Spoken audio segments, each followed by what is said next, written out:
വീണ്ടും വരുന്നവനായ യേശുക്രിസ്തുവിൻ്റെ നാമത്തിൽ ഏവർക്കും സ്നേഹവന്ദനം.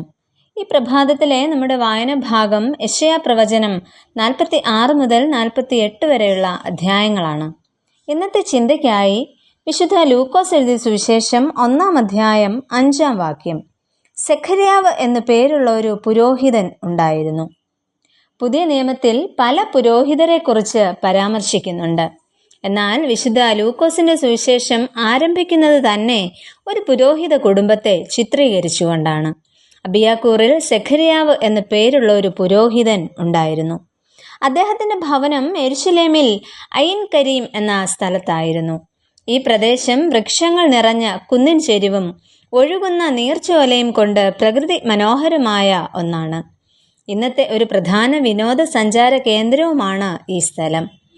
പുരാതനമായ ഒരു ദേവാലയവും നമുക്ക് ഈ സ്ഥലത്ത് കാണാവുന്നതാണ്. സെഖര്യാ പുരോഹിതന്റെ ജീവിതം ചില കാര്യങ്ങൾ നമുക്ക് വെളിപ്പെടുത്തി തരുന്നു. ഒന്നാമതായിട്ട്, ജീവിതത്തിന്റെ ഏതവസ്ഥയിലും ജാഗ്രതയോടെ ജീവിച്ച പുരോഹിതനായിരുന്നു സെഖര്യാവ്.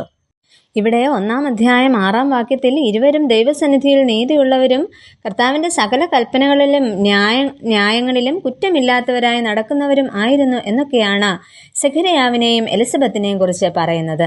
ഇത്തരത്തിൽ മാതൃകയുള്ള ജീവിതം നയിച്ചു എങ്കിലും കുടുംബജീവിതത്തിൽ അവർക്കൊരു പോരായ്മ ഉണ്ടായിരുന്നു.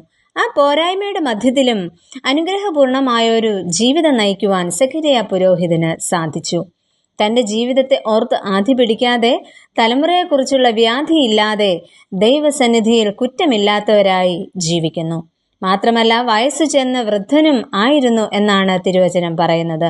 ഈ പ്രായത്തിലും ചുറുചുറുക്കോടെ ശുഷ്കാന്തിയോടെ കൂറിന്റെ ക്രമപ്രകാരം ദൈവസന്നിധിയിൽ പുരോഹിതനായി ശുശ്രൂഷ ചെയ്തു വന്നു എന്ന് തിരുവചനത്തിൽ നമുക്ക് കാണുവാൻ സാധിക്കും. മാത്രമല്ല, 9-ാം വാക്യത്തിൽ ധൂപം കാട്ടുവാനായിട്ട് നറുക്ക് വന്നു എന്ന് കാണുന്നു.